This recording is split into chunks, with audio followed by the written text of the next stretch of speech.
खबरों का prime time लैके ते प्राइम टाइम दे विच अज गल चेतावनी दी, अज गल एक तरीके नाल जो आम आदमी पार्टी कह रही है धमकी दी। अज गल असीं करांगे 356 आर्टिकल दी। दरअसल गवर्नर पंजाब दे बनवारी लाल पुरोहित मुख मंत्री नूं चिट्ठी लिखते हैं, चिट्ठी दे विच बहुत सारियां गल्लां दे जिक्र दे नाल आखिर दे विच जाके धारा 356 का जिक्र कर दिता जाता है। ये 356 आर्टिकल की कुछ कहता है उसका असीं जिक्र करांगे। गवर्नर दे वल्लों की कुछ कहा गया ते आम आदमी पार्टी इस पूरे मुद्दे उत्ते की कह रही है, सब दा जिक्र होएगा। शुरुआत असीं वड्डी खबर दे नाल करन जा रहे हां। खबर कि गवर्नर मुख मंत्री नूं सीधी चेतावनी दे रहे हैं कि मेरियां चिट्ठियां दा जवाब दे दिओ, जे ना दिता तां फिर राष्ट्रपति शासन की सिफारिश करनी पै सकती है। दिन की सब तो अहम खबर के नाल ही शुरुआत है प्राइम टाइम की। अज राष्ट्रपति शासन की सिफारिश की चेतावनी दी है। राजपाल बनवारी लाल पुरोहित के वलों पंजाब के सीएम नूं लिखी गई चिट्ठी दे विच ते उन्होंने कहा कि जे मेरियां चिट्ठियां का जवाब ना दिता तां राष्ट्रपति शासन की सिफारिश करन दे लई मजबूर होवांगा। आर्टिकल 356 के तहत राष्ट्रपति नूं संविधानिक तंत्र के फेल होने की रिपोर्ट भेजांगा। कोई भी कार्रवाई तो पहला तुहाडा पक्ष जानना चाहुंदा हां, जवाब ना देण ते मेरे कोल कार्रवाई तो इलावा कोई चारा नहीं बचेगा। तुसीं मैनूं मेरे अधिकारां दी वरतों करन तो रोक रहे हो, संविधानिक जां कानूनी कार्रवाई करन दे लई मजबूर होना पवेगा। तां राष्ट्रपति शासन तुसीं कह सकदे हो कि चर्चा क्यों आखिर छिड़ गई। दरअसल एक पासे गवर्नर, दूजे पासे मुख्यमंत्री पंजाब, दोवां दे विचाले तलखी बहुत ज्यादा पिछले कुछ समय दे विच नजर आई है। राजपाल दे वल्लों जिहड़ी 4 पन्नियां दी चिट्ठी लिखी गई, इस दे विच जिक्र किया गया है ਵੱਖ-ਵੱਖ ਮੁੱਦਿਆਂ ਦਾ, ਇਨਫੈਕਟ ਉਹ ਟਿੱਪਣੀਆਂ ਦਾ ਵੀ ਜੋ ਮੁੱਖ ਮੰਤਰੀ ਦੇ ਵੱਲੋਂ ਸਮੇਂ-ਸਮੇਂ ਦੇ ਉੱਤੇ ਕੀਤੀਆਂ ਗਈਆਂ, ਉਹ ਚਾਹੇ ਰਾਜਪਾਲ ਦੇ ਵੱਲੋਂ ਭੇਜੀਆਂ ਗਈਆਂ ਚਿੱਠੀਆਂ ਨੂੰ ਲਵ ਲੈਟਰ ਕਹਿਣਾ ਹੋਵੇ ਜਾਂ ਵਿਹਲੇ ਬੈਠੇ ਕੰਮ ਨਹੀਂ ਕੋਈ ਇਹ ਗੱਲ ਕਹਿਣੀ ਹੋਵੇ, ਸਭ ਚਿੱਠੀ ਦੇ ਵਿੱਚ ਜ਼ਿਕਰ ਹੈ। ਤੇ ਇਹ ਵੀ ਕਿਹਾ ਕਿ ਜਿਹੜੀਆਂ ਤੁਹਾਡੀਆਂ ਇਤਰਾਜ਼ਯੋਗ ਟਿੱਪਣੀਆਂ ਉਹ ਨਹੀਂ ਹੋਣੀਆਂ ਚਾਹੀਦੀਆਂ ਤੇ ਜਿਸ ਤਰੀਕੇ ਨਾਲ ਇਹ ਸਭ ਕੁਝ ਚੱਲ ਰਿਹਾ ਹੈ ਇਹ ਨਹੀਂ ਹੋਣਾ ਚਾਹੀਦਾ। ਇਹ ਗਵਰਨਰ ਦੇ ਵੱਲੋਂ ਆਪਣੀ 4 ਪੰਨਿਆਂ ਦੀ ਚਿੱਠੀ ਦੇ ਵਿੱਚ ਜ਼ਿਕਰ ਕੀਤਾ ਗਿਆ। ਉਹਨਾਂ ਨੇ ਇਹ ਵੀ ਕਹਿ ਦਿੱਤਾ ਕਿ ਜੇਕਰ ਇਹ ਸਭ ਚੀਜ਼ਾਂ ਇਸ ਤਰੀਕੇ ਨਾਲ ਹੀ ਚੱਲਦੀਆਂ ਰਹੀਆਂ ਤਾਂ ਫਿਰ ਮੇਰੇ ਕੋਲ ਕੋਈ ਹੋਰ ਚਾਰਾ ਬਚੇਗਾ ਨਹੀਂ। 356 ਵਾਲੀ ਰਿਪੋर्ट ਬਣਾ ਕੇ ਭੇਜਣੀ ਹੋਵੇਗੀ। ਆਰਟੀਕਲ 356 ਦੀ ਰਿਪੋर्ट ਕੀ ਕਹਿੰਦੀ ਹੈ, ਉਸ ਦਾ ਮਤਲਬ ਕੀ ਹੁੰਦਾ ਹੈ ਅੱਗੇ ਤੁਹਾਨੂੰ ਸਮਝਾਵਾਂਗੇ, ਪਰ ਇੱਕ ਸਿੱਧਾ ਮਤਲਬ ਇਹ ਹੁੰਦਾ ਕਿ ਸੂਬੇ ਦੇ ਵਿੱਚ ਰਾਸ਼ਟਰਪਤੀ ਸ਼ਾਸਨ ਦਾ ਮਤਲਬ ਕੀ ਹੈ ਕਿ ਜਿਹੜੇ ਸਿੱਧੇ ਅਧਿਕਾਰ ਉਹ ਚਲੇ ਜਾਣਗੇ ਰਾਜਪਾਲ ਦੇ ਕੋਲ, ਸਰਕਾਰ ਬਿਲਕੁਲ ਇੱਕ ਤਰੀਕੇ ਨਾਲ ਖਤਮ ਕਰ ਦਿੱਤੀ ਜਾਏਗੀ। खैर ਜਿਹੜੇ ਸੂਬਿਆਂ ਦੇ ਵਿੱਚ ਹਾਲਾਤ ਆਊਟ ਆਫ ਕੰਟਰੋਲ ਹੋ ਜਾਂਦੇ ਨੇ ਉੱਥੇ ਰਾਸ਼ਟਰਪਤੀ ਸ਼ਾਸਨ ਲਗਾ ਦਿੱਤਾ ਜਾਂਦਾ ਹੈ। ਪੰਜਾਬ ਨੇ ਵੀ ਕਈ ਵਾਰ ਰਾਸ਼ਟਰਪਤੀ ਸ਼ਾਸਨ ਦੇਖਿਆ ਹੈ, ਪਰ ਪਿਛਲੇ ਕਰੀਬ ਤੁਸੀਂ ਕਹਿ ਸਕਦੇ ਹੋ ਕਿ 3 ਦਹਾਕਿਆਂ ਤੋਂ ਅਜਿਹੀ ਸਥਿਤੀ ਪੰਜਾਬ ਦੇ ਵਿੱਚ ਬਣੀ ਨਹੀਂ। ਤੁਹਾਨੂੰ ਰਿਪੋर्ट ਦਿਖਾਉਂਦੇ ਹਾਂ, ਉਸ ਤੋਂ ਬਾਅਦ ਅਸੀਂ ਧਾਰਾ 356 ਦਾ ਵੀ ਜ਼ਿਕਰ ਕਰਾਂਗੇ।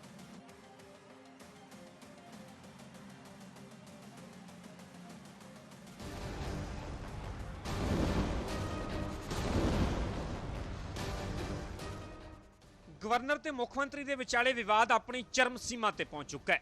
हुण गवर्नर ने सीएम नूं सिर्फ चिट्ठी नहीं लिखी, राष्ट्रपति शासन की सिफारिश तक की चेतावनी दी है ते साफ शब्दों के विच कह दिता कि सरकार ने उन्हां दीयां चिट्ठियां दा जेकर जवाब ना दिता तां फिर रिपोर्ट सीधी राष्ट्रपति नूं भेजी जाएगी ते राष्ट्रपति शासन की सिफारिश की जाएगी। गवर्नर ने सीएम नूं लिखी चिट्ठी दे विच जिक्र किया है कि इस तो पहला कि मैं संविधानक तंत्र के फेल होने बारे आर्टिकल 356 के तहत भारत के राष्ट्रपति नूं रिपोर्ट भेजा और IPC की धारा 124 के तहत अपराधिक कार्रवाई शुरू करने बारे फैसला लवां, मैं तुहाडे तो अपनी उपरोक्त चिट्ठियां तहत लोड़ींदी जानकारी मंगदा हाँ। इस दे नाल ही सूबे च नशीले पदार्थों दी समस्यावां दे संबंध में तुहाडे वल्लों की कदम चुके गए ने दी जानकारी दी जाए। अजिहा ना करन ते मेरे कोल कानून और संविधान के मुताबिक कार्रवाई करने तो इलावा कोई भी चारा नहीं बचेगा।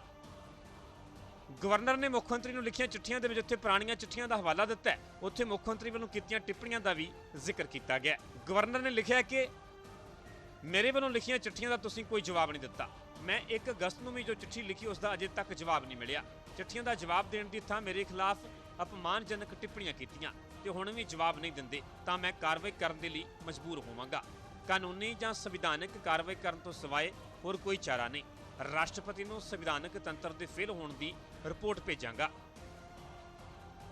गवर्नर ने राष्ट्रपति शासन वाली चेतावनी दी तां अगों आम आदमी पार्टी ने गवर्नर नूं मर्यादा दे विच रहण दा पाठ पढ़ाया ते निशाना साधदਿਆਂ कहा कि बीजेपी का एजेंडा गवर्नर के मूँह ते आ गया ते जेकर राष्ट्रपति शासन लगाउणा ही है तां मणिपुर ते हरियाणा दे विच लगाओ। गवर्नर साहब का इस तरीके से धमकाना, वार्न करना और प्रेसिडेंट रूल लगाने की जो धमकी देना है, ये रियल सेंस में जो बीजेपी का एजेंडा है गवर्नर साहब के मुंह पे आ गया है। गवर्नर साहब को मैं कहना चाहता हूं, अगर प्रेसिडेंट रूल लगाना है तो मणिपुर में लगाए भाजपा, जहां कत्लेआम हो रहा है, लड़कियों के साथ रेप हो रहे हैं। प्रेसिडेंट रूल लगाना है तो हरियाणा में लगो, जहां लोगों को कम्युनिटियों के नाम पे लड़ाया जा रहा है।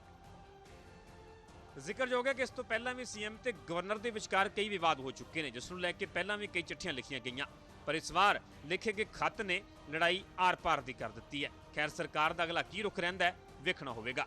ਚੰਡੀਗੜ੍ਹ ਤੋਂ ਅਮਨ ਭਾਰਦਵਾਜ, ਨਿਊਜ਼ 18 ਪੰਜਾਬ।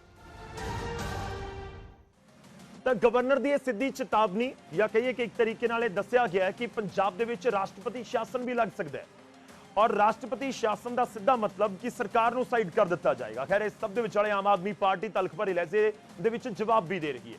ਹੁਣ ਜ਼ਿਕਰ ਆਮ ਆਦਮੀ ਪਾਰਟੀ ਦੇ ਜਵਾਬ ਦਾ ਕਿ ਆਮ ਆਦਮੀ ਪਾਰਟੀ ਕਿਵੇਂ ਆਨਸਰ ਕਰ ਰਹੀ ਹੈ ਜਾਂ ਕਿਵੇਂ ਪਲਟਵਾਰ ਕਰ ਰਹੀ ਹੈ। ਪੰਜਾਬ ਦੀ ਸਰਕਾਰ 3 ਕਰੋੜ ਲੋਕਾਂ ਨੇ ਚੁਣੀ ਹੋਈ ਹੈ। ਆਮ ਆਦਮੀ ਪਾਰਟੀ ਦਾ ਤਰਕ ਇਹ ਹੈ ਕਿ ਬੀਜੇਪੀ ਦਾ ਏਜੰਡਾ ਗਵਰਨਰ ਦੀ ਜ਼ੁਬਾਨ ਦੇ ਉੱਤੇ ਆ ਗਿਆ ਹੈ। ਇਹ ਵੀ ਜ਼ਿਕਰ ਆਮ ਆਦਮੀ ਪਾਰਟੀ ਦੇ ਚੀਫ ਸਪੋਕਸਪਰਸਨ ਕਰਦੇ ਨਜ਼ਰ ਆ ਰਹੇ ਨੇ। ਖੈਰ ਇਹ ਪੂਰਾ ਮੁੱਦਾ ਗਰਮਾਉਂਦਾ ਨਜ਼ਰ ਆ ਰਿਹਾ ਹੈ ਤੇ ਨਾਲ ਹੀ ਆਮ ਆਦਮੀ ਪਾਰਟੀ ਦੀ ਸਟੇਟਮੈਂਟ ਇਹ ਵੀ ਹੈ ਕਿ ਕਾਨੂੰਨ ਦੀ ਮਰਿਆਦਾ ਦੇ ਵਿੱਚ ਹੀ ਕੰਮ ਕਰਨ ਗਵਰਨਰ, ਪੰਜਾਬ ਸਰਕਾਰ ਸੰਵਿਧਾਨ ਦੇ ਮੁਤਾਬਿਕ ਕੰਮ ਕਰ ਰਹੀ ਹੈ। ਖੈਰ ਮੁੱਦਾ ਇੱਕ ਪਾਸੇ ਗਰਮਾਉਂਦਾ ਨਜ਼ਰ ਆ ਰਿਹਾ ਹੈ ਤੇ ਦੂਜੇ ਪਾਸੇ ਸਰਕਾਰ ਦੇ ਨੁਮਾਇੰਦੇ ਪਲਟਵਾਰ ਵੀ ਕਰ ਰਹੇ ਨੇ ਕਿ ਵਾਕਈ ਸਥਿਤੀ ਇਸ ਤਰੀਕੇ ਨਾਲ ਕੰਟਰੋਲ ਦੇ ਵਿੱਚ ਆਏਗੀ ਜਾਂ ਫਿਰ ਇਹ ਤਲਖ ਬਿਆਨਬਾਜ਼ੀ ਇਸ ਤਰੀਕੇ ਨਾਲ ਜਾਰੀ रहेगी। ਤੁਹਾਨੂੰ ਸੁਣਾਉਂਦੇ ਹਾਂ ਕੀ ਕੁਝ ਕਿਹਾ ਗਿਆ ਮਲਵਿੰਦਰ ਸਿੰਘ ਕੰਗ ਦੇ ਵੱਲੋਂ। पहली बात तो गवर्नर को एक मर्यादा में रहना चाहिए। भारत का संविधान जो है इलेक्टेड लोगों को एम्पावर करता है। पंजाब की सरकार 3 करोड़ लोगों ने अपने मत के अधिकार को यूज़ करते हुए चुनी है और गवर्नर साहब का इस तरीके से धमकाना, वार्न करना और प्रेसिडेंट रूल लगाने की जो धमकी देना है, ये रियल सेंस में जो बीजेपी का एजेंडा है गवर्नर साहब के मुंह पे आ गया है।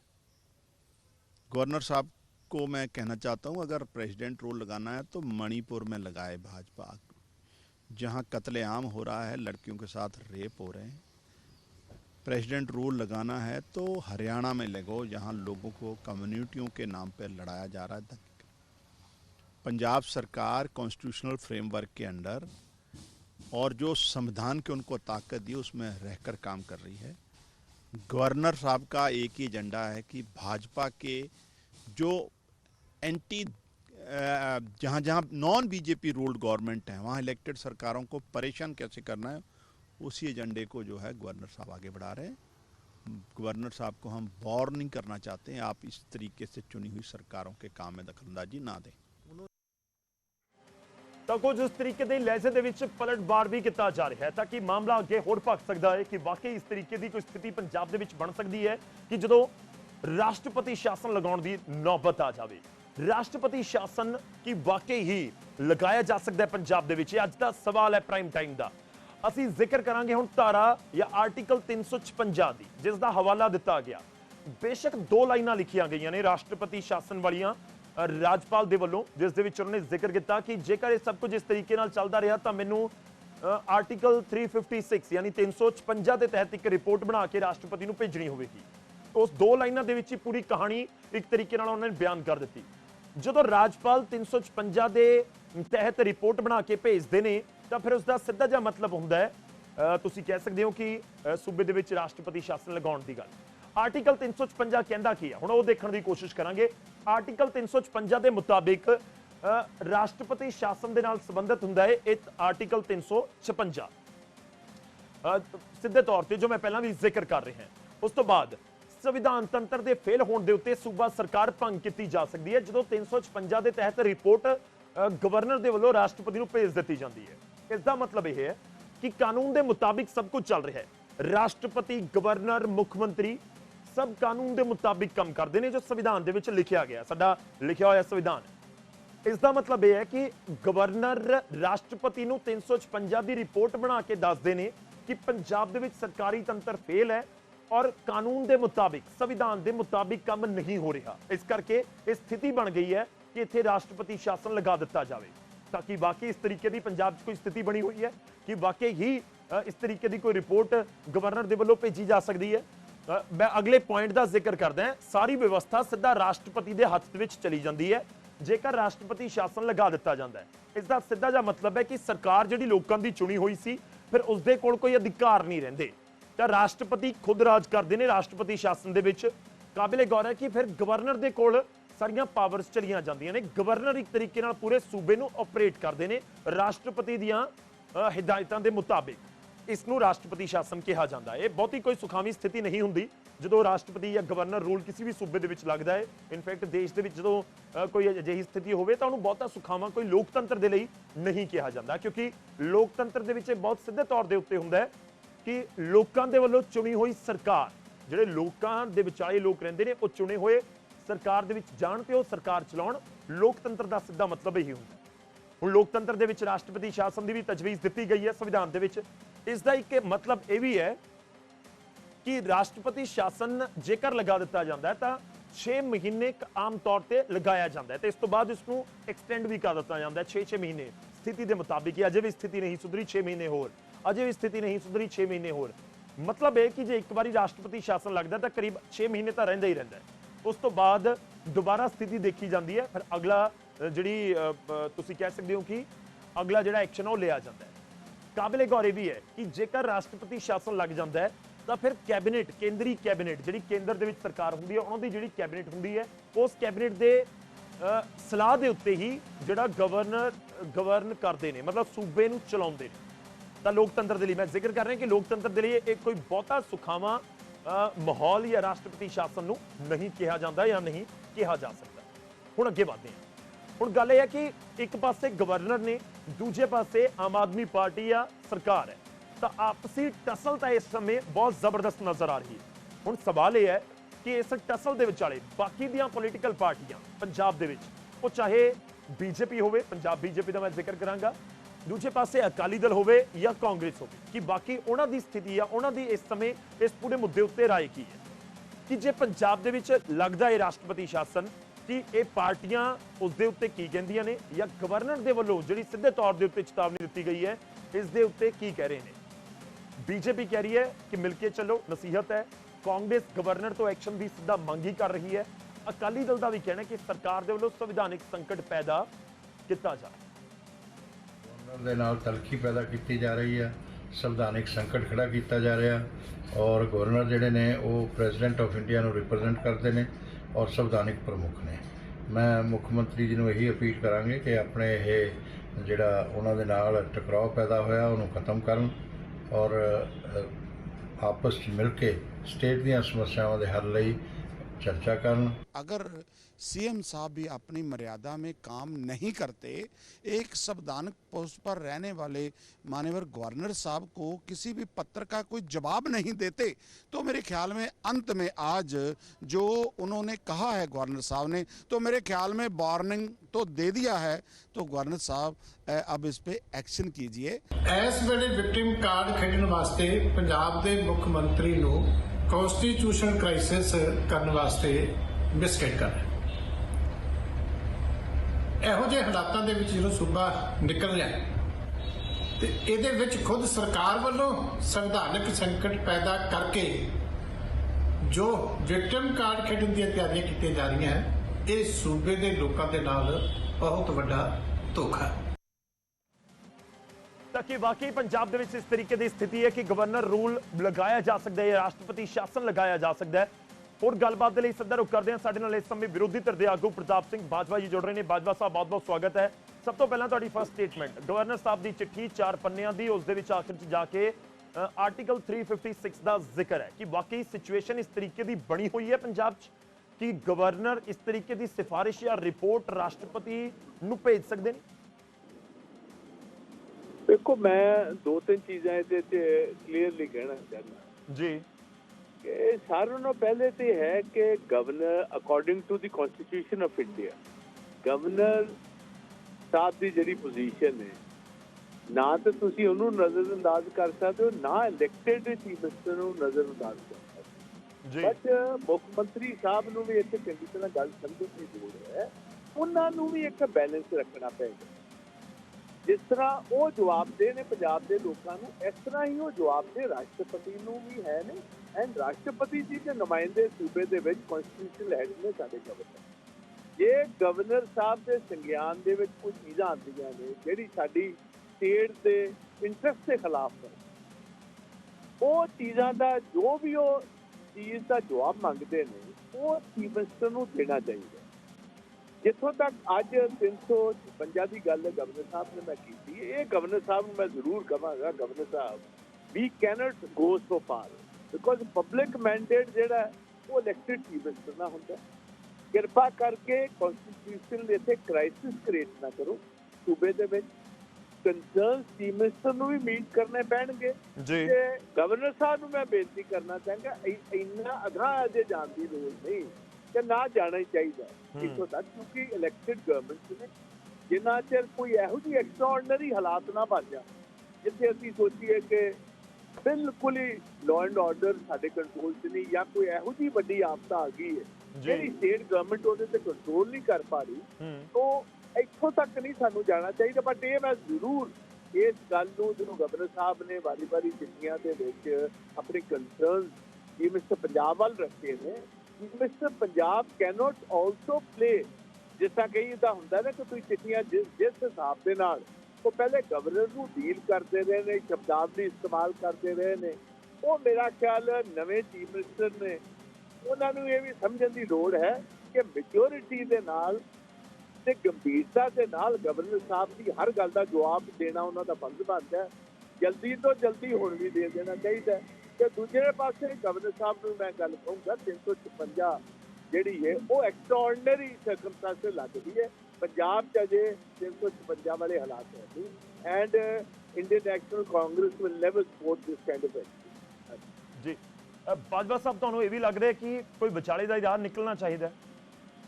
100% ਨਿਕਲਣਾ ਚਾਹੀਦਾ ਜੀ।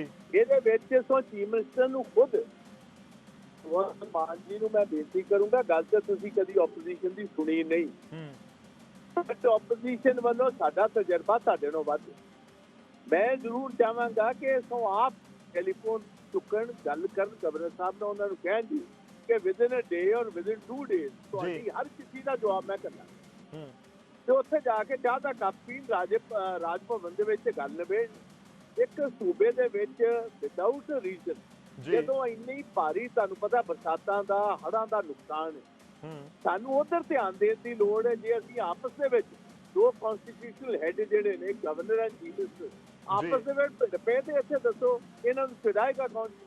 ਇਹਦੇ ਵਿੱਚ ਸਾਰਿਆਂ ਨੂੰ ਵੱਧ ਜੇ ਨੁਕਸਾਨ ਹੋਏਗਾ ਤੇ ਸੂਬੇ ਦੇ ਲੋਕਾਂ ਨੂੰ ਹੋਏਗਾ। So this is no time to fight. Chief minister ਨੂੰ ਖੁਦ ਟੈਲੀਫੋਨ ਚੁੱਕਣਾ ਚਾਹੀਦਾ, ਉਹਨਾਂ ਨਾਲ ਗੱਲ ਕਰਨੀ ਚਾਹੀਦੀ, ਉਹਨਾਂ ਦੀ ਜਿਹੜੀ ਜੋ ਵੀ ਉਹਨਾਂ ਦੀ ਐਪਰੀਹੈਂਸ਼ਨ ਨੇ ਜਾਂ ਜੋ ਵੀ ਉਹ ਜਵਾਬ ਚਾਹਦੇ ਚਿੱਠੀਆਂ ਉਹ ਇਮੀਡੀਏਟਲੀ ਵਿਦਿਨ ਅ ਡੇ ਔਰ 2 ਕਰਨਾ ਚਾਹੀਦਾ ਜੀ। ਸੋ ਬਾਜਵਾ ਸਾਹਿਬ, ਇੱਕ ਹੋਰ ਆਖਰੀ ਸਵਾਲ, ਇਹ ਤਾਂ ਗੱਲ ਹੋਗੀ ਕਿ ਦੋਵੇਂ ਤਰ੍ਹਾਂ ਕੀ ਕਰਨ।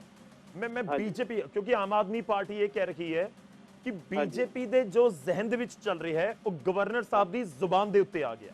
ਤੁਹਾਨੂੰ ਲੱਗਦਾ ਹੈ, ਕਿਉਂਕਿ ਵਾਰ-ਵਾਰ ਇਹ ਜ਼ਿਕਰ ਹੁੰਦਾ ਹੈ ਕਿ ਜਿੱਥੇ ਵੀ ਬੀਜੇਪੀ ਦੀਆਂ ਸਰਕਾਰਾਂ ਨਹੀਂ ਨੇ, ਨਾਨ ਬੀਜੇਪੀ ਜਿਹੜੀਆਂ ਸਰਕਾਰਾਂ ਨੇ ਸੂਬੇ ਭਰ ਦੇ ਵਿੱਚ, ਦੇਸ਼ ਭਰ ਦੇ ਵਿੱਚ ਵੱਖ-ਵੱਖ ਥਾਵਾਂ ਤੇ, ਉੱਥੇ ਗਵਰਨਰ ਦੇ ਜ਼ਰੀਏ ਦਬਾਅ ਬਣਾਉਣ ਦੀ ਕੋਸ਼ਿਸ਼ ਹੁੰਦੀ ਹੈ। ਕਾਂਗਰਸ ਦੀ ਸਰਕਾਰ ਬਹੁਤ ਸਾਰੀਆਂ ਥਾਵਾਂ ਤੇ, ਹਿਮਾਚਲ 'ਚ ਹੈ, ਰਾਜਸਥਾਨ 'ਚ ਹੈ, ਛੱਤੀਸਗੜ੍ਹ 'ਚ ਹੈ, ਇਨਫੈਕਟ ਹੋਰ ਸੂਬਿਆਂ 'ਚ ਵੀ।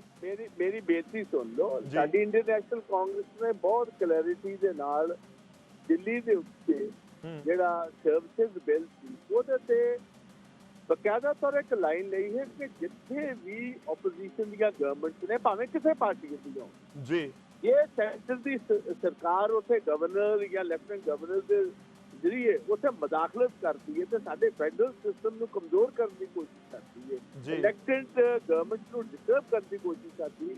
Indian national government, Indian national Congress ਉੱਤੇ ਉਹਨਾਂ ਆਪੋਜੀਸ਼ਨ ਸਰਕਾਰਾਂ ਦਾ ਸਾਥ ਹੈ ਕਿ ਜਿਸ ਤਰ੍ਹਾਂ ਅਸੀਂ ਦਿੱਲੀ ਵਿੱਚ ਦਿੱਤਾ, ਨੰਬਰ 1।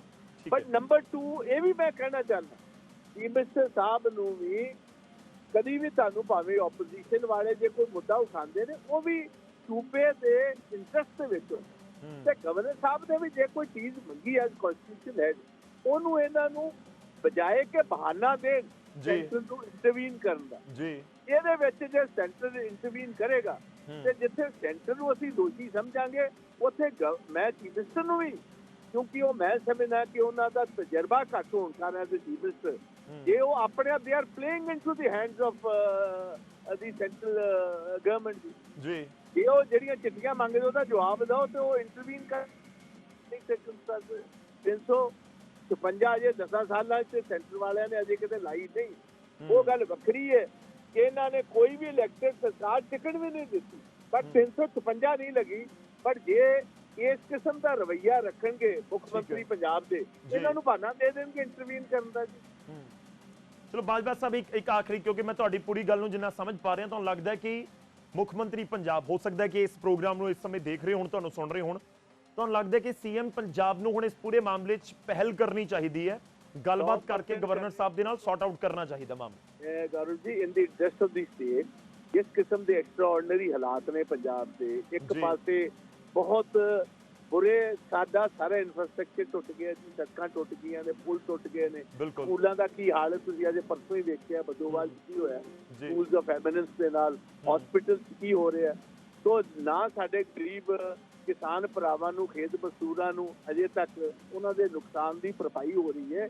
ਇੰਸਟੈਡ ਕੇ ਦੋਨੋਂ ਜਾਣੇ ਲੜ, chief minister must pick up the phone ਅੱਜ ਹੀ ਇਮੀਡੀਏਟਲੀ ਜੇ ਸੁਣਦੇ ਹੋਣ ਟੈਲੀਫੋਨ ਤੇ ਉਹਨਾਂ ਨੂੰ ਕਹਿਣ ਕਿ ਗਵਰਨਰ ਸਾਹਿਬ ਜੀ ਇਸ ਕਿਸਮ ਦੀ ਗੱਲ ਹੈ, ਐਕਸਟ੍ਰੀਮਲੀ ਸੌਰੀ ਹੈ, 2 ਦਿਨ ਤੁਹਾਨੂੰ ਹਰ ਚਿੱਠੀ ਤੁਹਾਡੀ ਦਾ ਜਵਾਬ ਕਰਨੇ, ਇਹਨੇ ਨਾਲ ਗੱਲ ਨਿਬੜ ਜਾਏਗੀ। ਸਗੋਂ ਸੈਂਟਰ ਨੂੰ ਮੌਕਾ ਨਾ ਦੇਣ, ਇਹਨਾਂ ਦੀ ਬਿਹਤਰੀ ਵਾਸਤੇ ਵੀ ਹੈ ਤੇ ਸੂਬੇ ਦੀ ਬਿਹਤਰੀ ਵਾਸਤੇ ਵੀ ਹੈ ਕਿ ਜੇ ਆਪੋਜੀਸ਼ਨ ਦੇ ਜ਼ਿੰਮੇਵਾਰ ਲੀਡਰ ਤੁਹਾਨੂੰ ਕੋਈ ਗੱਲ ਸਮਝਾਉਂਦੇ ਨੇ ਤੁਹਾਡੇ ਫਾਇਦੇ ਦੀ ਗੱਲ, ਹਾਂਜੀ ਨਹੀਂ ਮੁੜ ਕੇ ਫਿਰ ਤੁਸੀਂ ਉਹ ਗੱਲ ਚੁੱਕ ਲੈਣੀ ਹੈ ਕਿ ਦੇਖੋ ਗਵਰਨਰ ਸਾਹਿਬ ਨੇ ਇੱਕ ਵਾਰੀ ਥੋੜੀ ਚੇਤਾਵਨੀ ਦਿੱਤੀ ਤੇ ਉਸ ਤੋਂ ਬਾਅਦ ਤੁਸੀਂ ਲਾਈਨ ਤੇ ਆ ਗਏ, ਫਿਰ ਆਮ ਆਦਮੀ ਪਾਰਟੀ ਨੂੰ ਤੁਸੀਂ ਇਸ ਤਰੀਕੇ ਨਾਲ ਘੇਰੋਗੇ। ਤੁਸੀਂ ਗੱਲ ਨਹੀਂ ਸਮਝ, ਨਹੀਂ ਇਹ ਲਾਈਨ ਤੇ ਆਣਾ ਨਹੀਂ ਹੁੰਦਾ, ਇਹ ਹੀ ਇਜ਼ ਆਨਸਰੇਬਲ ਬਿਲਕੁਲ according to the constitution, the chief minister is answerable to the governor. ਇਹ ਤੇ ਹੈ ਨਹੀਂ ਹੀ ਇਜ਼ ਨਾਟ ਆਨਸਰੇਬਲ, ਜਿਸ ਤਰ੍ਹਾਂ ਹੀ is answerable to the people of Punjab. ਬਿਲਕੁਲ।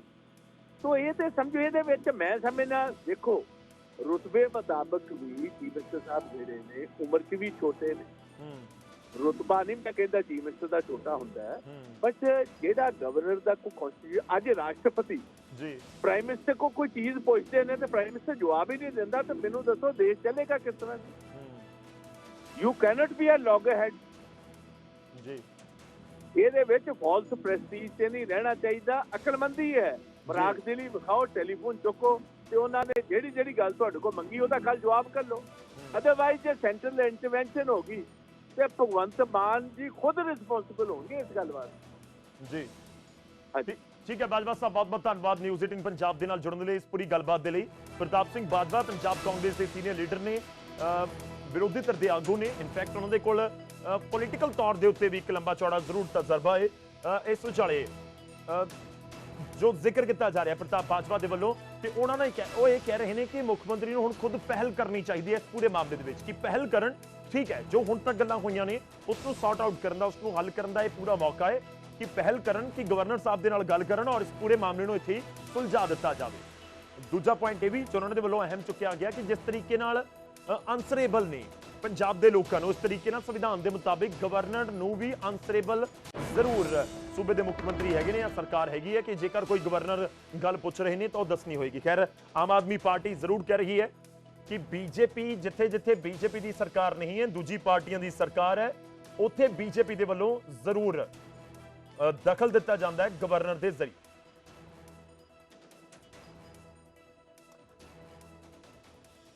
ਇਸ ਸਮੇਂ ਸਾਡੇ ਨਾਲ ਫੋਨ ਲਾਈਨ ਦੇ ਉੱਤੇ ਮਨਜਿੰਦਰ ਸਿੰਘ ਸਿਰਸਾ ਜੀ ਜੁੜ ਰਹੇ ਨੇ, ਬੀਜੇਪੀ ਦੇ ਸੀਨੀਅਰ ਆਗੂ ਨੇ। ਸਿਰਸਾ ਸਾਹਿਬ ਬਹੁਤ ਬਹੁਤ ਸਵਾਗਤ ਹੈ ਨਿਊਜ਼ 18 ਪੰਜਾਬ ਦੇ ਉੱਤੇ। ਗਵਰਨਰ ਸਾਹਿਬ ਨੂੰ ਲੈ ਕੇ ਜਿਹੜੀ ਉਹਨਾਂ ਦੇ ਵੱਲੋਂ 356 ਦਾ ਜ਼ਿਕਰ ਕੀਤਾ ਗਿਆ, ਆਮ ਆਦਮੀ, ਤੁਹਾਡਾ ਰਿਐਕਸ਼ਨ ਉਸ ਦੇ ਉੱਤੇ ਚਾਹਾਂਗੇ। ਆਮ ਆਦਮੀ ਪਾਰਟੀ ਇਸ ਦੇ ਉੱਤੇ ਕਹਿ ਰਹੀ ਹੈ ਕਿ ਤੁਸੀਂ ਹਰਿਆਣਾ ਦੇ ਵਿੱਚ ਜਾਂ ਫਿਰ ਮਣੀਪੁਰ ਦੇ ਵਿੱਚ ਇਹ ਸਿਚੁਏਸ਼ਨ ਹੈ ਉੱਥੇ ਲਗਾਓ ਗਵਰਨਰ ਰੂਲ। ਪੁਆਇੰਟ ਨੰਬਰ 2 ਇਹ ਵੀ ਕਹਿ ਰਹੇ ਨੇ ਕਿ ਅਜਿਹਾ ਕੋਈ ਪੰਜਾਬ ਦੇ ਵਿੱਚ ਸਿਚੁਏਸ਼ਨ ਨਹੀਂ ਹੈ ਕਿ ਸਿੱਧਾ ਰਾਸ਼ਟਰਪਤੀ ਸ਼ਾਸਨ ਦਾ ਜ਼ਿਕਰ ਗਵਰਨਰ ਸਾਹਿਬ ਕਰ ਦੇਣ। ਸਿਰਸਾ ਜੀ ਨਹੀਂ, ਦੇਖੋ ਮੈਂ ਬਿਲਕੁਲ ਇਹ ਗੱਲ ਠੀਕ ਆ ਕਿ ਕੋਈ ਰਾਸ਼ਟਰਪਤੀ ਦਾ ਸ਼ਾਸਨ ਲਾਉਣ ਦੀ ਕੋਈ ਗੱਲ ਨਹੀਂ, ਨਾ ਹੀ ਕੋਈ ਐਸੀ ਸਿਚੁਏਸ਼ਨ ਆ, ਪਰ ਜਿਹੜੀ ਗਵਰਨਰ ਨੂੰ ਜਵਾਬਦੇਹੀ ਆ ਉਹ ਤੇ ਇਹ ਤੇ ਸਟੇਟ ਦੀ ਗਵਰਨਮੈਂਟ ਦੀ ਹੈ ਹੀ, ਇਸ ਅੰਦਰ ਤੇ ਉਹ ਕਹਿਣ ਦੀ ਲੋੜ ਹੀ ਨਹੀਂ ਕਿ ਨਹੀਂ ਹੈਗੀ।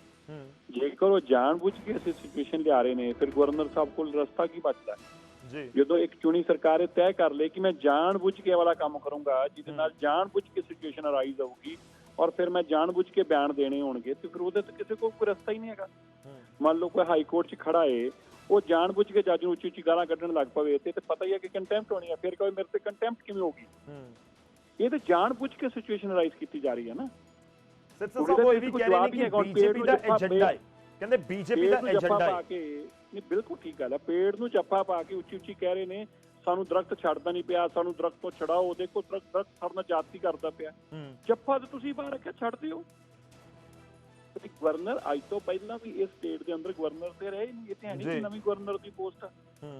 ਉੱਤੇ ਕੇਂਦਰ ਅੰਦਰ ਕਾਂਗਰਸ, ਥੱਲੇ ਅਕਾਲੀ ਦਲ, ਥੱਲੇ ਅਕਾਲੀ ਦਲ ਦੀ ਸਰਕਾਰ, ਉੱਤੇ ਬੀਜੇਪੀ ਦੀ ਸਰਕਾਰ, ਥੱਲੇ ਕਾਂਗਰਸ ਦੀ, ਸਭ ਚੱਲਦਾ ਹੈ ਜੀ, ਸਟੇਟਾਂ 'ਚ ਸਭ ਜਗ੍ਹਾ ਚੱਲਦਾ ਹੈ। ਇੱਧਰ ਕੋਈ ਗਲਤ ਨਹੀਂ ਹੈ ਕਿ ਡੈਮੋਕ੍ਰੇਸੀ ਹੈ ਔਰ ਚੁਣੀ ਸਰਕਾਰ ਦੇ ਅਧਿਕਾਰ ਨੇ ਸਾਰੇ ਦੇ ਸਾਰੇ। ਲੇਕਿਨ ਸਰਕਾਰ ਨੂੰ ਪੁੱਛਣਾ, ਜਿਵੇਂ ਪੰਜਾਬ ਦੇ ਲੋਕਾਂ ਨੂੰ ਜਵਾਬ ਦੇ ਨੇ ਭਗਵੰਤ ਮਾਨ ਜੀ, ਇਸੇ ਤਰ੍ਹਾਂ ਗਵਰਨਰ ਨਾਲ ਜਵਾਬ ਦੇ ਨੇ ਰਾਸ਼ਟਰਪਤੀ ਨੂੰ ਔਰ ਦੇਸ਼ ਦੇ ਸੰਵਿਧਾਨ ਨੂੰ, ਔਰ ਉਹਨਾਂ ਨੂੰ ਜਵਾਬ ਦੇ ਨੇ ਸੀਐਮ ਸਾਹਿਬ। ਤੇ ਗਵਰਨਰ ਨੇ ਕਿਹੜਾ ਕੋਈ ਬਦਲੀ ਕੀਤੀ ਆ? ਗਵਰਨਰ ਨੇ ਕਿਹੜਾ ਕਹਿਦਾ ਡੀਜੀਪੀ ਨੇ ਤੇ ਉੱਥੇ ਲਾ ਦਿਓ? ਕਿਹੜਾ ਉਹਨੇ ਕੋਈ ਐਸਪੀ ਬਦਲਣਾ ਹੈ? ਤੇ ਤੁਹਾਨੂੰ ਸਿਰਫ ਸਵਾਲ ਪੁੱਛਣੇ ਆ। ਸਰਕਾਰ ਦੀ ਕੰਮਕਾਜ ਨੂੰ ਲੈ ਕੇ ਸਰਕਾਰ ਨੂੰ ਜਵਾਬਦੇਹੀ ਗਵਰਨਰ ਨੂੰ ਰਹਿੰਦੀ ਹੈ ਤੇ ਗਵਰਨਰ ਨੂੰ ਜਵਾਬ ਦੇਣਾ ਚਾਹੀਦਾ।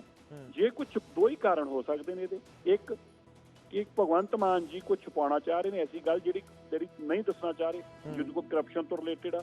ਦੂਜੀ ਗੱਲ ਕਿ ਜਾਣਬੁੱਝ ਕੇ ਲੜਨਾ ਚਾਹ ਰਹੇ ਨੇ। ਇਹ 'ਚ ਤੀਜੀ ਗੱਲ ਤੇ ਹੈ ਹੀ ਕੋਈ ਨਹੀਂ। ਨਹੀਂ, ਪਰ ਸਿਰਸਾ ਸਾਹਿਬ ਤੁਹਾਨੂੰ ਲੱਗਦਾ ਕਿ ਇਹ ਜ਼ਿਆਦਾ ਤਲਖੀ ਭਰਿਆ ਅੰਦਾਜ਼ ਹੋ ਗਿਆ?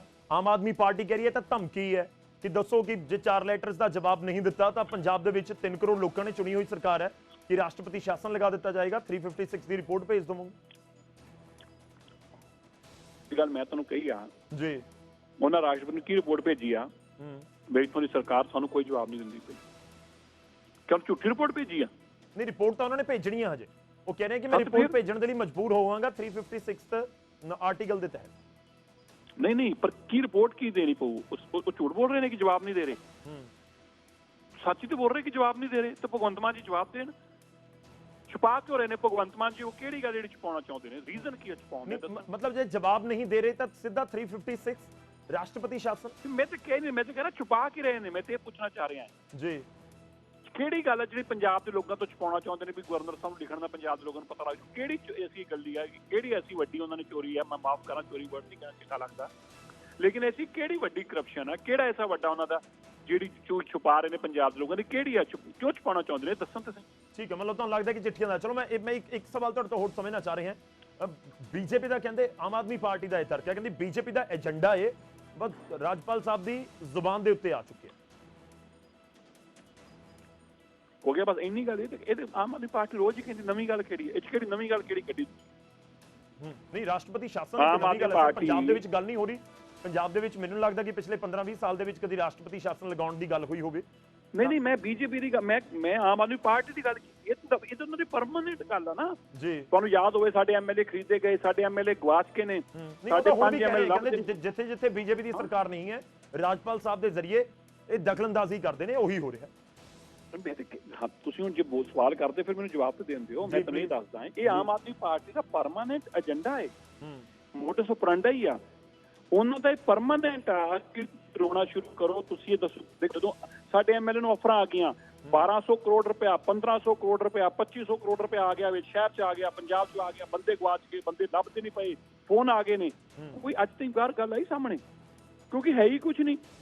ਸੋ ਉਹਨਾਂ ਦਾ ਏਜੰਡਾ ਹੀ ਇਹ ਆ ਕਿ ਅਸੀਂ ਐਸੀ ਨਟੰਕੀਆਂ, ਡਰਾਮੇਬਾਜ਼ੀਆਂ। ਦੇਖੋ ਉਹ ਕੀ ਕਰਦੇ ਨੇ, ਜਾਣ ਬੁੱਝ ਕੇ ਚਿੱਠੀ ਦਾ ਜਵਾਬ ਨਹੀਂ ਦੇਣਾ। ਫਿਰ ਕੀ ਹੋਊਗਾ? ਜਦੋਂ ਤੁਸੀਂ ਜਵਾਬ ਨਹੀਂ ਦੋਗੇ ਸਵਾਲ ਚੁੱਕੇ ਜਾਣਗੇ, ਕਹਾਂਗੇ ਹਾਂ ਸਵਾਲ ਕਿਉਂ ਚੁੱਕਦੇ ਪਏ ਜੇ, ਸਵਾਲ ਕਿਉਂ ਚੁੱਕਦੇ ਪਏ ਜੇ। ਬਸ ਇਹ ਉਹਨਾਂ ਦਾ ਤਰੀਕਾ ਹੈ। ਆਮ ਆਦਮੀ ਪਾਰਟੀ ਦੇਖੋ, ਤੁਸੀਂ ਚੰਦਰਯਾਨ ਵੀ 650 ਕਰੋੜ 'ਚ ਚੰਦਰਮਾ ਤੇ ਪਹੁੰਚ ਗਿਆ ਹੈ। ਆਮ ਆਦਮੀ ਪਾਰਟੀ ਦਾ 1000 ਕਰੋੜ ਰੁਪਏ ਭਗਵੰਤ ਮਾਨ ਦਾ ਹੁਣ ਤਾਂ ਅਖਬਾਰਾਂ 'ਚ ਲੱਗ ਚੁੱਕਿਆ। 1000 ਕਰੋੜ ਰੁਪਇਆ ਇਹਦੇ ਨਾਲ ਚੰਦਰਯਾਨ ਭੇਜਿਆ ਜਾ ਸਕਦਾ ਸੀ। ਪੰਜਾਬ 'ਚ ਕਿੰਨੀ ਡਿਵੈਲਪਮੈਂਟ ਕੀਤੀ ਜਾ ਸਕਦੀ ਸੀ। ਇਹ ਸਵਾਲ ਕੋਈ ਨਾ ਪੁੱਛੇ, ਇਹਦੇ ਵਾਸਤੇ ਉਹਨਾਂ ਨੇ ਐਸੇ ਰਸਤੇ ਲੱਭਣੇ ਪੈਣਗੇ।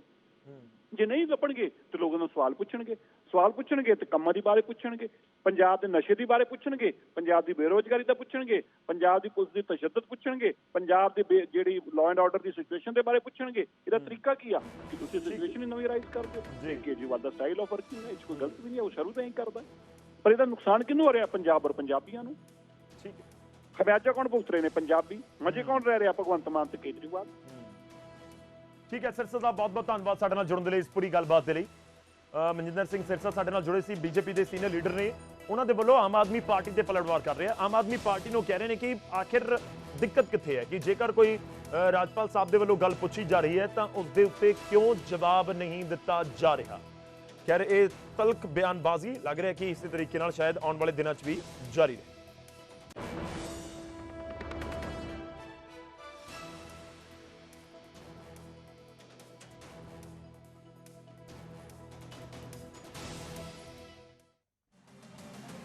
ਤੇ ਮਾਮਲਾ ਤਾਂ ਗਰਮਾਉਂਦਾ ਹੋਇਆ ਨਜ਼ਰ ਆ ਰਿਹਾ। ਆਉਣ ਵਾਲੇ ਦਿਨਾਂ ਦੇ ਵਿੱਚ ਕੀ ਕੁਝ ਹੋਏਗਾ, ਕਿਸ ਤਰੀਕੇ ਨਾਲ ਆਮ ਆਦਮੀ ਪਾਰਟੀ ਰਿਐਕਟ ਕਰਦੀ ਹੈ ਜਾਂ ਸੀਐਮ ਰਿਐਕਟ ਕਰਦੇ ਨੇ, ਉਸ ਦੇ ਉੱਤੇ ਵੀ ਨਜ਼ਰ ਰਹੇਗੀ। ਇਨਫੈਕਟ ਮੁੱਖ ਮੰਤਰੀ ਦੇ ਟਵੀਟ ਦਾ ਵੀ ਇੰਤਜ਼ਾਰ ਰਹੇਗਾ ਇਸ ਪੂਰੇ ਮਸਲੇ ਦੇ ਉੱਤੇ। ਅੱਗੇ ਵਧਦੇ ਹਾਂ ਤੇ ਹੁਣ ਗੱਲ ਹੋਵੇਗੀ HSGMC ਦੀ। HSGMC ਦਾ ਵਿਵਾਦ ਹੁਣ ਹੋਰ ਭਖਦਾ ਹੋਇਆ ਨਜ਼ਰ ਆ ਰਿਹਾ ਹੈ। ਐਂਟਰੀ ਹੋ ਚੁੱਕੀ ਹੈ ਜਥੇਦਾਰ ਸਾਹਿਬ ਦੀ ਤੇ ਉਹਨਾਂ ਨੇ ਐਕਸ਼ਨ ਲੈਂਦੇ ਹੋਏ ਜਥੇਦਾਰ ਅਕਾਲ ਤਖਤ ਸਾਹਿਬ ਦੇ ਗਿਆਨੀ ਰਘਬੀਰ ਸਿੰਘ ਜੀ ਨੇ ਸਖਤ ਨੋਟਿਸ ਲਿਆ ਤੇ ਕਿਸੇ ਵੀ ਤਰ੍ਹਾਂ ਦੀ ਬੈਠਕ ਦੇ ਉੱਤੇ HSGMC ਦੀ ਬੈਠਕ ਦੇ ਉੱਤੇ ਰੋਕ ਲਗਾ ਦਿੱਤੀ ਗਈ ਹੈ। ਨਾਲ ਹੀ ਜਥੇਦਾਰ ਸਾਹਿਬ ਨੇ ਕਿਹਾ ਕਿ ਜਲਦੀ ਇੱਕ ਸਬ ਕਮੇਟੀ ਬਣਾਈ ਜਾਵੇਗੀ, ਕਮੇਟੀ ਪੂਰੇ ਮਾਮਲੇ ਦੀ ਜਾਂਚ ਕਰੇਗੀ।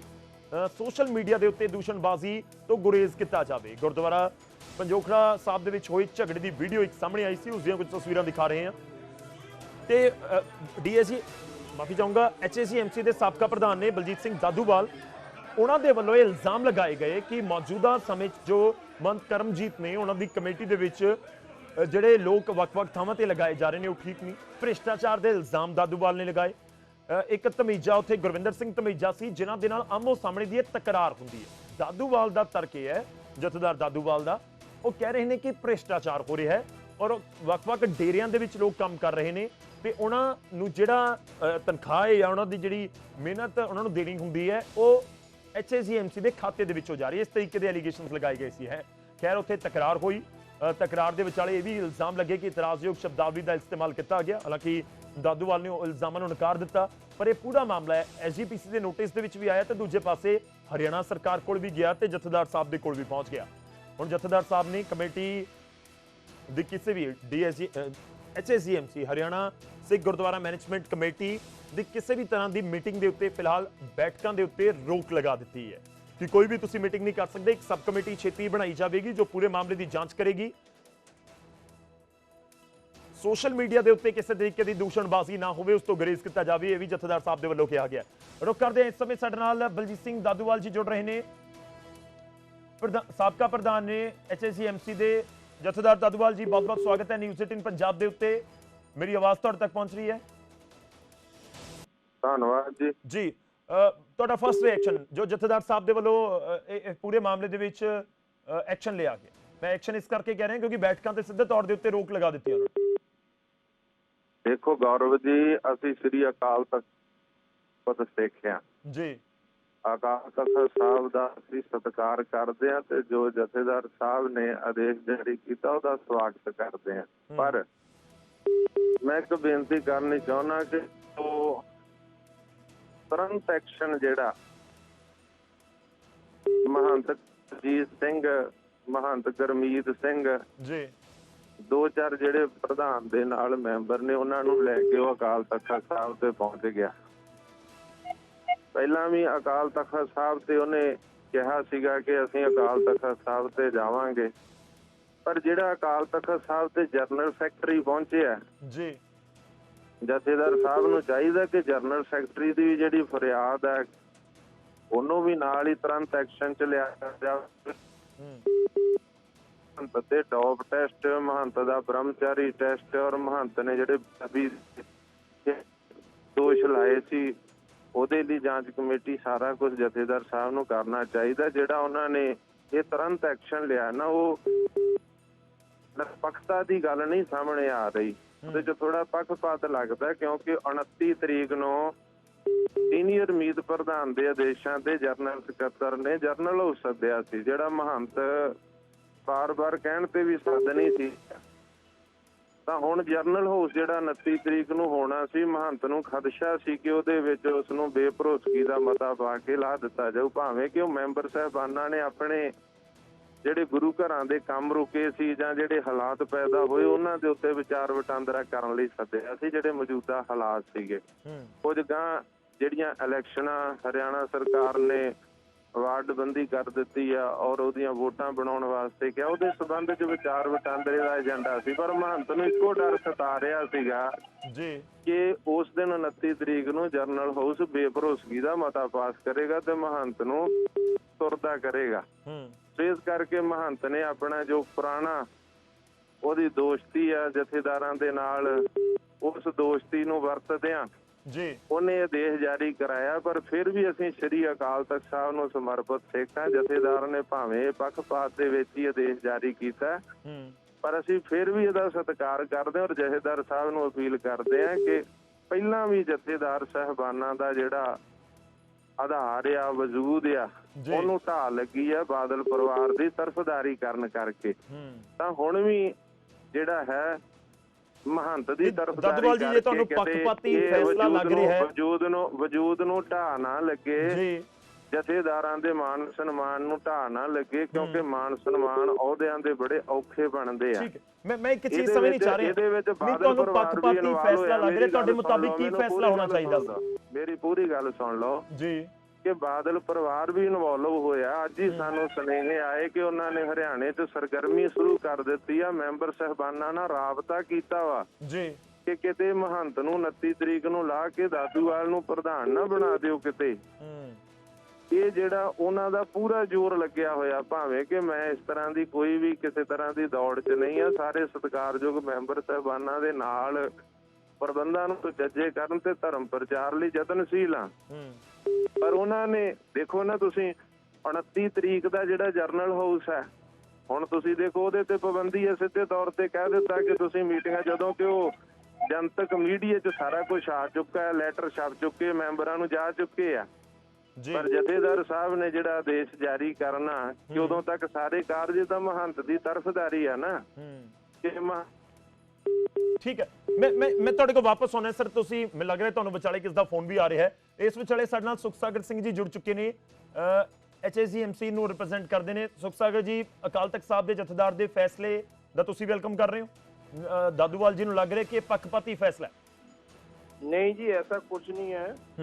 ਅਸੀਂ ਤਾਂ ਇੱਕ ਗੱਲ ਕਹਾਂਗੇ, ਸਾਡਾ ਸਰਵੋੱਚ ਜਿਹੜਾ ਸ੍ਰੀ ਅਕਾਲ ਤਖਤ ਸਾਹਿਬ ਹੈਗੇ ਜੀ, ਤੇ ਉੱਥੇ ਦੇ ਜਥੇਦਾਰ ਜੀ ਦਾ ਆਦੇਸ਼ ਸਾਡੇ ਸਿਰ ਮੱਥੇ ਹੈ। ਨਹੀਂ, ਸਿਰ ਮੱਥੇ ਉਹ ਵੀ ਕਹਿ ਰਹੇ ਨੇ, ਕਹਿੰਦੇ ਅਸੀਂ ਵੀ ਵੈਲਕਮ ਕਰ ਰਹੇ ਹਾਂ, ਪਰ 29 ਤਰੀਕ ਦਾ ਇਜਲਾਸ ਨਾ ਸੱਦਿਆ ਜਾਵੇ, ਉੱਥੇ ਜਿਹੜੇ ਮੌਜੂਦਾ ਪ੍ਰਧਾਨ ਨੇ ਉਹਨਾਂ ਨੂੰ ਲਾਇਆ ਜਾ ਸਕਦਾ ਸੀ, ਜਾਂ ਉਹਨਾਂ ਦੇ ਖਿਲਾਫ ਮਤਾ ਪੈ ਸਕਦਾ ਸੀ। ਬਸ ਉਸ ਕਰਕੇ ਹੀ ਫਟਾਫਟ ਦੇ ਵਿੱਚ ਇਹ ਸੱਦ ਲਿਆ ਗਿਆ, ਜਾਂ ਇਹ ਆਦੇਸ਼ ਦੇ ਦਿੱਤੇ ਗਏ ਕਿ 29 ਤਰੀਕ ਵਾਲੀ ਮੀਟਿੰਗ ਨਾ ਹੋ ਪਾਵੇ, ਇਜਲਾਸ ਨਾ ਸੱਦਿਆ ਜਾ ਸਕੇ। ਇਸ ਤਰ੍ਹਾਂ ਜੀ, ਮੈਂ ਇਸ ਟਾਈਮ ਸ੍ਰੀ ਅਕਾਲ ਤਖਤ ਸਾਹਿਬ ਜੀ ਦੇ ਹੁਕਮ ਦੇ ਅਨੁਸਾਰ ਜੀ ਮੈਂ ਕਿਸੇ ਤਰ੍ਹਾਂ ਦਾ ਵੀ ਇਦਾਂ ਦਾ ਕੋਈ ਵੀ ਕਮੈਂਟ ਕਰਨਾ ਠੀਕ ਨਹੀਂ ਸਮਝਦਾ। ਜਦ ਸਾਨੂੰ ਇੱਕ ਸਰਵੋੱਚ ਸਾਡੇ ਆਦੇਸ਼ ਹੋਏ ਗਏ ਨੇ, ਤਾਂ ਮੈਂ ਇਸ ਤੋਂ ਉੱਪਰ ਨਹੀਂ ਜਾ ਸਕਦਾ। ਮੈਂ ਹਾਲੇ ਇਸ ਮਾਮਲੇ ਕਿਸੇ ਤਰ੍ਹਾਂ ਦਾ ਵਿਊਜ਼ ਦੇਣਾ ਸਹੀ ਨਹੀਂ ਸਮਝਦਾ। ਜੋ ਸਾਨੂੰ ਅਕਾਲ ਤਖਤ ਸਾਹਿਬ ਦਾ ਹੁਕਮ ਹੈ ਉਹ ਸਾਡੇ ਸਿਰ ਮੱਥੇ ਹੈ। ਉਹਨਾਂ ਵੱਲੋਂ ਇਹ ਕਿਹਾ ਗਿਆ ਹੈ ਕਿ ਜਦ ਤੱਕ ਇਹਦਾ ਫੈਸਲਾ ਨਹੀਂ ਹੋ ਜਾਂਦਾ, ਇਹਦਾ 5 ਮੈਂਬਰੀ ਕਮੇਟੀ ਜਿਹੜੀ ਹੈ ਉਹ ਜਾ ਕੇ ਦੇਖੇਗੀ, ਸਾਰਾ ਕੱਢੇਗੀ। ਉਸ ਤੋਂ ਬਾਅਦ ਪੰਜੇ ਸਿੰਘ ਸਾਹਿਬਾਨ ਜੀ ਮਿਲ ਕੇ ਇਸ ਦਾ ਫੈਸਲਾ ਲੈਣਗੇ। ਤਦ ਤੱਕ ਕਿਸੇ ਵੀ ਮੈਂਬਰ ਨੇ ਕਿਸੇ ਤਰ੍ਹਾਂ ਦਾ ਵੀ ਕੋਈ ਬਿਆਨਬਾਜ਼ੀ ਜਾਂ ਕੁਝ ਨਹੀਂ ਦੇਣਾ। ਤਾਂ ਉਸ ਚੀਜ਼ ਨੂੰ ਮੰਨਦੇ ਹੋਏ ਮੈਂ ਤਾਂ ਉਹਨਾਂ ਦਾ ਸਤਿਕਾਰ ਕਰਦਾ ਜੀ। ਬਾਕੀ ਦਾਦੂਵਾਲ ਸਾਹਿਬ ਜੀ ਦੀ ਉਹਨਾਂ ਦੀ ਆਪਣੀ ਸੋਚ ਹੈ ਜੀ। ਠੀਕ ਹੈ, ਦਾਦੂਵਾਲ ਜੀ ਜੁੜੇ ਹੋਏ ਨੇ ਸਾਡੇ ਨਾਲ। ਦਾਦੂਵਾਲ ਜੀ, ਤੁਸੀਂ ਕਹਿ ਰਹੇ ਹੋ ਕਿ ਪੱਖਪਾਤੀ ਫੈਸਲਾ ਹੈ, ਤੁਹਾਡੇ ਮੁਤਾਬਿਕ ਕੀ ਹੋਣਾ ਚਾਹੀਦਾ ਸੀ? ਫਿਰ ਤੁਹਾਨੂੰ ਲੱਗਦਾ ਕਿ ਐਕਸ਼ਨ ਹੋ ਜਾਣਾ ਚਾਹੀਦਾ ਸੀ ਗੁਰਵਿੰਦਰ ਸਿੰਘ ਧਮੀਜਾ ਦੇ ਉੱਤੇ, ਜਾਂ ਫਿਰ ਜਿਹੜੇ HSGMC ਦੇ ਮੌਜੂਦਾ ਪ੍ਰਧਾਨ ਨੇ ਉਹਨਾਂ ਦੇ ਉੱਤੇ ਕੋਈ ਐਕਸ਼ਨ ਜਥੇਦਾਰ ਸਾਹਿਬ ਨੂੰ ਕਰ ਦੇਣਾ ਚਾਹੀਦਾ ਸੀ? ਫਿਰ ਉਹਨਾਂ ਨੂੰ ਲੱਗਦਾ ਕਿ ਪੱਖਪਾਤੀ? ਦੇਖੋ, ਇਸ ਗੱਲ ਦੇ ਵਿੱਚ ਭਾਵੇਂ ਜਥੇਦਾਰ ਸਾਹਿਬ ਨੇ ਉਹਦੀ ਤਰਫਦਾਰੀ ਕੀਤੀ ਆ ਮਹੰਤ ਦੀ ਜੀ, 29 ਤਰੀਕ ਦੀ ਬੈਠਕ ਤੇ ਜਰਨਲ ਇਜਲਾਸ ਤੇ ਰੋਕ ਲਾਉਣ ਵਾਸਤੇ ਉਹਨਾਂ ਨੇ, ਪਰ ਮੈਂ ਇੱਕ ਗੱਲ ਕਹਿਣਾ, ਚਲੋ ਹਰਿਆਣਾ ਸਿੱਖ ਗੁਰਦੁਆਰਾ ਪ੍ਰਬੰਧਕ ਕਮੇਟੀ ਜਿਹਨੂੰ ਬਣਾਉਣ ਲਈ ਅਸੀਂ ਜਦੋਜਹਿਦ ਕੀਤੀ, ਜੇਲ੍ਹਾਂ ਮੁਕੱਦਮੇ ਕੱਟੇ, ਉਹਨੂੰ ਅੱਜ ਮਾਨਤਾ ਤਾਂ ਦੇ ਦਿੱਤੀ ਨਾ ਜਥੇਦਾਰ ਸਾਹਿਬ ਨੇ।